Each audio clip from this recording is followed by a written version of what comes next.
6장에 나타난 말씀은 솔로몬이 7년 동안 성전 건축을 마쳤다 하는 그런 말씀입니다. 1절에 나타나는 말씀을 보면 이스라엘 자손이 애굽 땅에서 나온 지 480년이요 이렇게 되어 있습니다. 애굽에서 나왔을 때에 광야에서 40년을 지냈고, 그리고 그들이 가나안 땅을 정복하는 데 32년이 걸립니다. 그리고 사사시대가 331년이 걸리고, 그리고 사울이 왕이 되어서 33년이 걸리고, 그리고 왕으로 33년을 있고, 그리고 다윗이 40년을 있고, 솔로몬이 4년을 지금 지내고, 이렇게 하니까 지금 480년. 이렇게 해서 480년 동안 지금 지냈다. 이렇게 이야기합니다. 그리고 마침내 솔로몬이 성전을 건축하기 시작을 한 거죠. 그런데 이 성전을 건축할 때에 성전의 길이가 2절 말씀 보면 성전의 길이가 60규빗이고 너비가 20규빗이고 높이가 30규빗이다. 이렇게 되어 있죠. 한 규빗이 45cm를 주로 한 규빗이라고 이야기합니다. 그러니까 길이가 27m고 그리고 또 폭이 9m고 높이가 13.5m 되는 성전을 지은 겁니다. 그렇게 성전을 쭉 짓고 그러면서 성전에 이제 안쪽에는 외소라고 돼 있고 그 외소를 지성소라고 이야기하죠. 그리고 바깥쪽을 외소라고 이야기하고 안쪽은 내소, 지성소, 바깥쪽은 외소, 그래서 성소 이렇게 돼 있는 거죠. 지성소에 대해서 이야기할 때에 오늘 성경에 나타난 말씀 보면 20절 말씀 보면 내소 안의 길이가 20규빗이요 너비가 20규빗이요 높이가 20규빗이라. 그러니까 지성소는 특별하게 만들었습니다. 20규빗, 20규빗, 20규빗 정방형으로 만드는 거죠. 왜 이 지성소는 정방형으로 만들었을까? 20규빗 이렇게 이야기하면 9m 정도 되는 거죠. 9m 되도록 정방형으로 만드는 그 이유는 분명히 있을 겁니다. 지성소를 그렇게 만든 이유가. 그러면서 모든 것은 다 금으로 입혔다. 그래서 성경에 나타난 말씀 보면 22절 말씀에 보면 온 성전을 금으로 입히기를 마치고, 그러니까 온 성전을 다 금으로 입혔다. 이 온 성전을 다 금으로 입히기 위해서 다윗이 금을 엄청나게 준비를 했죠. 그래서 역대상 29장 4절 말씀 보면 오빌의 금 3,000달란트를 준비했다. 그렇게 되어 있습니다. 그 뒤에 나타난 말씀 보면 성전 공사를 위해서 금 5,000달란트 만 다릭을 준비했다. 이렇게 이야기하고 있습니다. 그래서 지금 나타나고 있는 이 말씀들을 보면 금을 엄청나게 준비를 하게 되는데 이 다윗이 이 5,000달란트, 금 5,000달란트를 준비했다고 이야기하면 금이 얼마냐면 170톤이에요. 금이. 그러니까 정금 그 금을 170톤을 준비를 해서 성전 내외의 벽들을, 성전의 벽들을 전부 다 금으로 입혔다. 성경은 그렇게 표현하고 있죠. 그것뿐만 아니라 이 성전을 만드는 데는 모두가 다 백향목, 그것을 수입해다가 백향목으로 만들고 거기에다가 금으로 입혔다. 성경은 그렇게 말씀을 해주고 있죠. 그러면서 뒤에 마지막에 나타나는 말씀을 보면 37절 말씀에 넷째 해 15월 그렇게 말씀을 하죠. 성전 공사를 시작한 때가 언제냐? 15월 그렇게 6장 1절 말씀에도 나타나는 것처럼 15월 그러면 6월 이 이스라엘 백성들의 절기로는 2월 달입니다. 우리나라 지금 태양력으로 하면 4월, 5월이 15월이에요. 그리고 마지막 절에 나오는 38절 말씀 보면 11째 해 불월. 그러니까 11째 해 7년 동안 공사를 하고 불월 이렇게 지금 돼 있죠. 불월이라고 이야기하면 우리의 태양력으로 10월에서 11월 되는 거죠. 이때 성전 공사를 다 마쳤다. 이렇게 7년 동안 성전 공사를 마쳤다고 성경이 말씀하고 있죠. 그런데 오늘 우리가 이 말씀들 속에서 집중해야 되는 것이 있습니다. 이 말씀 속에서 집중해야 되는 것은 오늘 11절에 나타난 말씀을 보면 그렇게 되어 있습니다. 여호와의 말씀이 솔로몬에게 임하여 이르시되 내가 지금 이 성전을 건축하니 내가 만일 내 법도를 따르며 내 율례를 행하며 내 모든 계명을 지켜 그대로 행하면 내가 내 아버지 다윗에게 한 말을 내게 확실히 이룰 것이라. 내가 또 한 이스라엘 자손 가운데 거하며 내 백성 이스라엘을 버리지 아니하리라 하셨더라. 이 말씀이 우리에게 무엇을 의미하고 있는지를 잘 생각을 해봐야 됩니다. 그게 뭐냐면 본질이에요. 본질. 솔로몬이 성전을 열심히 건축을 합니다. 한마디로 금 170톤을 들여가지고 성전을 금으로 입혀가면서 성전을 짓습니다. 그런데 7년 동안 그렇게 솔로몬이 성전을 짓고 있지만 하나님이 말씀하시는 것은 너 본질이 뭐니? 그 얘기하고 있는 거야.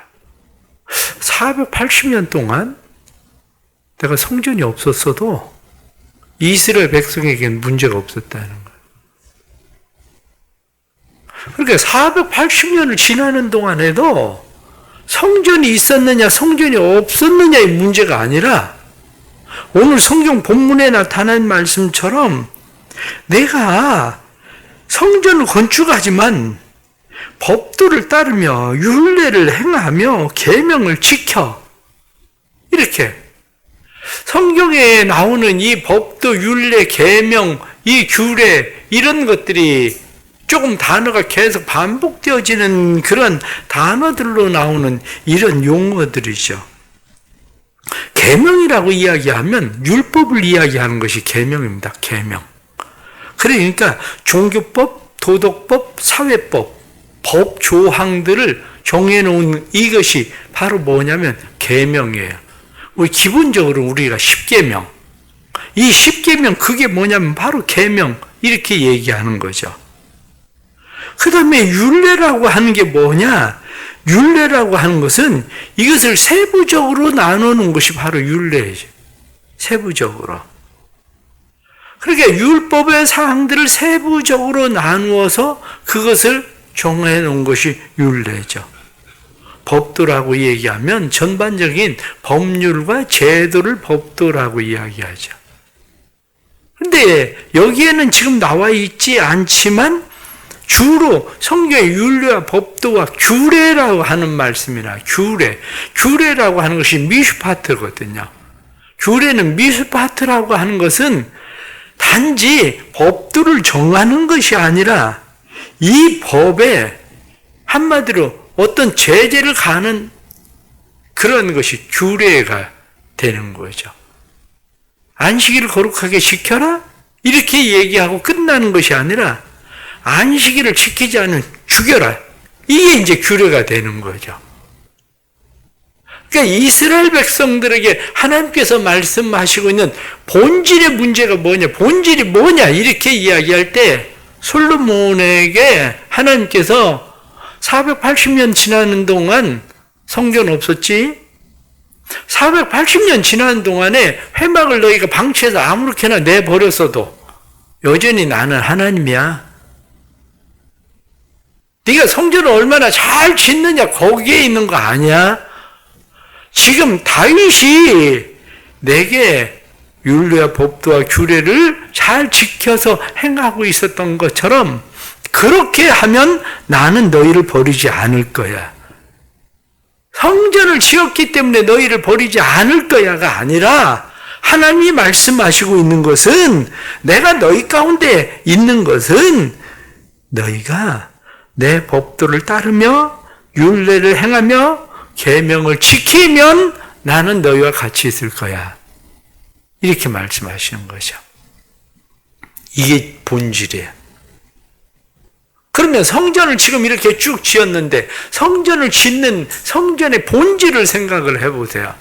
어제 말씀을 드린 것이 뭐냐면 기초석이에요. 성전을 어디다 짓습니까? 모리아산에다가. 그리고 기초석을 세우고 그곳에 성전을 짓습니다. 모리아산이 어디입니까? 아브라함이 자기 아들 이삭을 제물로 바치던 곳이 모리아산이잖아요. 다윗이 인구조사를 했다가 하나님 앞에 혼인하고 제사를 드리던 곳이 모리아산이잖아요. 다시 말하면 가장 기초가 어디입니까? 모퉁이돌이 누굽니까? 기초는 예수 그리스도라는 거예요. 이스라엘 백성들이 유월절을 통해서 홍해를 건너고 그들이 애굽으로부터 나오던 것처럼 성전이 얼마나 잘 지어졌느냐, 우리의 교회들이 얼마나 잘 지어졌느냐, 이게 중요한 게 아니에요. 그게 중요한 게 아니라 가장 중요한 것은 우리에게 예수 그리스도, 예수 그리스도의 십자가, 이게 가장 중요한 거죠. 그게. 그러니까 예수 그리스도 없는 교회는 의미가 없어요. 예수 그리스도 없는 교회는. 그 다음에 두 번째 중요한 게 뭐냐? 이렇게 이야기하면 두 번째 중요한 것은 지성소예요. 오늘 성경에 지성소의 그룹들이 나오잖아요. 왜 지성소를 정방형으로 만들었느냐? 지성소를 정방형으로 만든 이유가 왜 가로, 세로, 높이를 똑같이 만드느냐? 그 이유가 분명하죠. 그 이유는 하나님의 임재가 그곳에 있다는 정확한 하나님의 뜻을 거기에 담고 있는 거예요. 지성소에 뭐가 있습니까? 법궤가 있잖아요. 지성소에 무엇이 있습니까? 그룹이 있잖아요. 법궤와 그룹이 지성소 안에 있는데 이곳이 결국 무엇을 상징하느냐? 하나님과의 만남이에요. 속죄, 만남, 시은좌. 그래서 그곳이 어떤 곳이냐? 은혜를 만나는 곳, 시은좌. 하나님의 은혜가 머무는 곳, 하나님의 은혜를 만나는 곳. 성전의 중요한 두 번째가 뭐냐? 그것은 만남이에요. 하나님과의 만남. 아무리 건물이 화려하고 아름답다 할지라도 하나님과의 만남 없는 성전은 의미가 없어요. 이 만남을 이야기할 때 빠질 수 없는 것이 뭐냐면 하나님께서 왜 이스라엘 백성들을 애굽으로부터 불러내셨습니까? 성경을 그것을 분명히 이야기하는데 하나님을 예배하기 위해서라는 거예요. 하나님을 예배하기 위해서. 우리가 교회 왜 나옵니까? 화려한 파이프 오르간을 들으려고? 아니면 성악을 잘 준비한 사람들의 그 아름다운 소리를 들으려고? 아닙니다. 하나님 만나고 하나님을 예배하기 위해서, 하나님이 이스라엘 백성들을 애굽에서 광야에서 하나님을 예배하기 위해서 부르시던 것처럼 하나님을 예배하기 위해서 우리는 교회에 나오는 거고, 하나님을 예배하기 위해서 나왔으면 그곳에서 하나님을 만나야 되는 거고, 시성소가 바로 이 하나님을 만나는 곳이에요. 하나님을 만나는 곳, 하나님의 은혜를 만나는 곳, 하나님의 임재를 만나는 곳, 이것이 바로 지성소라고. 이게 본질이에요. 본질. 요즘 우리가 많은 사람들이 인터넷으로 예배를 드리죠. 맞습니다. 교회 안 나와서 인터넷으로 예배를 드려도 그것이 하나님의 지성소, 시은자를 만들 수 있느냐? 하나님의 임재를 경험할 수 있느냐? 바로 이 문제예요. 왜? 그 생각을 안 하면 요즘같이 코로나 때문에 교도소 같은 경우는 예배가 완전 없어졌는데 2년 동안? 그럼 그 사람들은 하나님 어디서 만나요? 교도소 자기에 있는 독방, 때로는 6명이 모여있는 방, 그 방이 그 사람들은 시은자예요. 지성소예요. 그곳에서 하나님을 만나는 거예요. 우리가 인터넷 영상으로 예배를 드려도 그곳에서 하나님의 임재를 경험할 수 있느냐, 하나님을 만나느냐, 이게 본질이란 말이에요. 하나님을 만나는 이 본질을 위해서 우리에게 필요한 게 뭐냐? 이렇게 이야기할 때 그 본질을 위해서 필요한 것이 외소. 특별히 오늘 성경에 나타난 말씀에 무슨 말씀을 앞에 성소나 지성소에 대한 이야기를 이야기하기 전에 나오는 것이 뭐냐면 다락, 골방에 대한 이야기예요. 다락과 골방. 그런데 이 다락과 골방에 대해서 성경 말씀 6절 말씀에 보면 하층 다락의 넓이는 5규빗, 중층 다락의 넓이는 6규빗, 셋째 층 다락의 넓이는 7규빗. 한마디로 이 다락의 넓이가 밑에 층에서부터 위에 층으로 올라갈수록 점점 넓어져요. 규빗수가 5, 6, 7. 그 얘기는 무슨 얘기냐면 벽을 깎아서 들어갔다는 거야. 벽을 깎아서 들어가서 다락의 높이가 넓어지는 거예요. 그리고 거기에 또 그 다음에 나오는 하나가 7절 하반절에 나타난 말씀 보면 건축하는 동안에 성전 속에서는 방망이나 도끼나 모든 철 연장 소리가 들리지 아니하며. 바로 이거예요. 이게 지금 다 무엇을 이야기하고 있는 거냐? 이렇게 이야기할 때에 이것이 의미하고 있는 것이 바로 거룩이에요. 그리고 하나는 평화고요. 거룩과 평화. 중요한 것은 하나님의 성전의 역할이 뭐냐? 이렇게 이야기할 때 하나님의 성전의 역할은 거룩을 지키는 것이에요. 평화를 만드는 것이에요. 죄사함을 받아서 거룩해지고 세상에 나가서 거룩해지고 우리의 삶에 교회 왔을 때만 평안한 게 아니라 평화가 이루어지는 것이 아니라 교회 밖에 나가서도 평화가 이루어지는 거룩과 평화. 거룩한 것을 만드는 곳이 바로 뭐냐면 다락, 이 작은 골방들이에요. 거기가 제사장의 방들. 그래서 제사장들의 의복도 있고 먹을 것도 있고 이러한 것들이 있는 곳. 왜 올라가면서 점점 넓어지느냐? 거기에도 이유가 있을 거예요. 그 이유는 우리가 하나님과 가까워질수록 우리의 골방들이 넓어져야 되는 거예요. 우리의 기도의 방들이 넓어져야 되고 우리의 거룩이 넓어져야 되고요. 우리의 평화가 넓어져야 되고요. 결국 본질이 뭐냐 이렇게 얘기하면 거룩과 평화예요. 철 연장 소리가 들리지 않았다고 이야기하는 것처럼 평화가 이루어지는 것. 마지막 하나는 모든 것을 백향목으로 만들고 그리고 금으로 입혔다는 거죠. 백향목을 이야기하면 백향목은 내구성이에요. 내구성. 백향목의 내구성과 또 하나는 백향목의 향이에요. 향. 백향목의 특징은 나무가 갈수록 향이 계속 나는 거예요. 대부분의 나무들은 나무가 마를 때에 향이 나고 그리고 나서 나무가 마르면 향이 사라지죠. 그런데 이 백향목의 나무는 갈수록 계속 향이 그치지 않고 계속 나무가 숨을 쉬면서 향을 계속 만들어내고 뿜어내는 거예요. 금은 뭡니까? 변치 않는 믿음이에요. 결국 그리스도인은 변하지 않는 믿음과 그리고 그리스도의 향기가 되는 거예요. 이 본질이에요, 본질. 성전을 얼마나 아름답게 잘 지었느냐, 금을 얼마나 들였느냐, 금을 170톤씩 들이고 뿐만 아니라 은을 300톤씩 들여서 성전을 건축을 해도 그보다 더 중요한 것은 본질의 문제, 본질. 기초가 뭐냐? 머릿돌이 누구냐?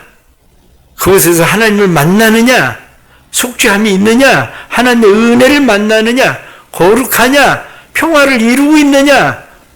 뿐만 아니라 그리스도의 향기가 되는 믿음을 가지고 있는가? 변하지 않는 믿음. 바로 오늘 성경 본문이 우리에게 그것을 말씀을 해주고 있죠. 그렇습니다. 한국 교회 엄청나게 크게 지어져 가죠. 그러나 유럽의 교회나 미국의 교회들, 미국의 교회는 아직 그렇게까지 되어 있지는 않지만 지난번에 전에 미국에 갔더니 그 록펠러가 지었었던 그러한 교회 노인들밖에 없어요. 노인들밖에 가봤는데 그 엄청난 교회, 유럽은 이미 그런 교회들이 다 팔려버리고 노인들밖에 없고, 한국 교회 본질 잃어버리면 건물이 무슨 의미가 있겠습니까? 정신을 차려야 될 때입니다. 우리가 이 코로나 상황 속에서 더욱이 우리가 본질이 무엇인가를 잘 찾고 본질을 회복해야 됩니다. 하나님을 만남, 이것이 우리의 삶에 얼마나 중요한 것인지 그것을 다시 깨닫고 우리의 본질을 회복하는 은혜가 있기를 바랍니다. 기도하겠습니다.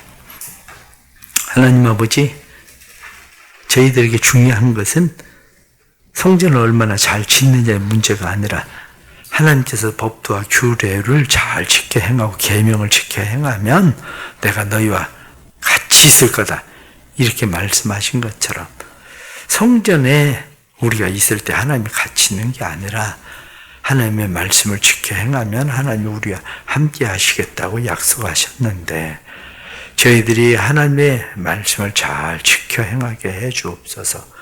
예수 그리스도가 우리의 삶의 주인 되시고, 예수 그리스도가 우리의 삶의 기초 되시고, 예수 그리스도가 우리의 삶의 머릿돌 되게 하시는 은혜가 일어나게 하여 주옵소서.